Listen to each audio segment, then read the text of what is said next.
The in-laws come to town for what you hope is just one night. Boy, will you be in trouble if they happen to catch what this next homeowner did to her guest room. They might just decide to move in. For good.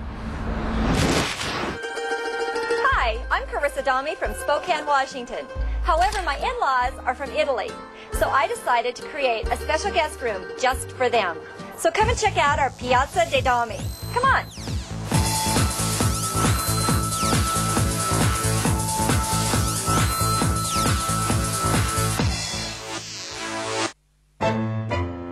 My husband and I designed and built our home 7 years ago. And when we moved in, of course, all the walls are white before you start decorating. And I just really like things a little bit outrageous, where my husband likes real clean contemporary lines. And so I just said, is there one room in the house that I can do whatever I want? And so he said that there was this room down in the basement. It wasn't even finished yet. He just meant it probably jokingly, but I was like, oh, cool. This would be a good start. So I started down there, and the first thing that I did was I had taken some paint and dumped it on the carpet. Believe it or not, this is indoor-outdoor carpet. A good artist friend of mine told me to cover the carpet completely with paint. One coat? I don't think so. More like 10. After layers and layers, it just was not covering. And I was like, oh my gosh, what have I done now? And so I just took a break, said, okay, now what am I going to do? And started kind of sketching out some lines, which I can't even draw a stick man, but trying to do something that resembled pavers.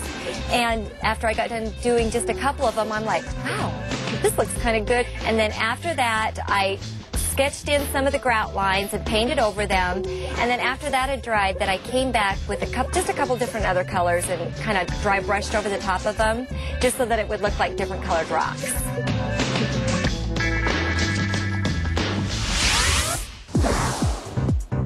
For the walls, to achieve the old world look, I used just regular old wall mud. I just drug it on the walls, and then I left some spaces that were open periodically throughout the room. And then I just sketched in some bricks and just used artist pencils to redefine them, and then to define around the edges at the top of the room. And then after the bricks were in, then I just kind of drug a little bit of texture over the top of those bricks. I wanted the look of an outdoor court, so I wanted clouds on the sky. So I asked my friend Lynn if she would paint the clouds on night, and she just did a fantastic job. And then after that, we just kind of put an arbor up so that it looked like there was stuff even growing up on the brick walls. I really wanted to personalize this room for them. So we first started out with Piazza dei Dami. There's actually a square in Italy that's called Dami Square. So that's kind of how the name came about for the room. And after that, I had my husband carve their initials. Peter Dami loves Bernie Malone. They really are a couple that are in love. I even have their original wedding picture that I keep over on the hutch for them. The room really didn't cost me a lot of money. Even with all the materials and the furniture and the bedding and the hooser, I got a lot of free stuff, so I would say it was definitely under $1,000 to complete the entire room. After completing the bedroom, I thought, why not continue the courtyard outside? Because there's a window and you can see outside, and there's just like a foundation wall with the nails sticking out. So I thought it would be fun just to continue it on outside, so that when they would look out, they would feel like it was all one big area.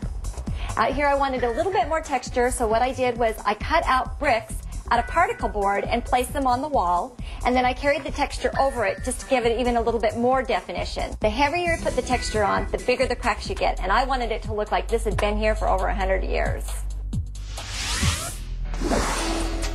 Actually, it probably took me about a week to do the inside, and then probably about 3 or 4 days on the outside. My parents loved it. My mother cried, and my dad was just silent and walked around with his eyes kind of sparkling. And then they broke down and just hugged my wife. They loved it. My wife is now allowed to do anything she would like to do in my house or anybody else's.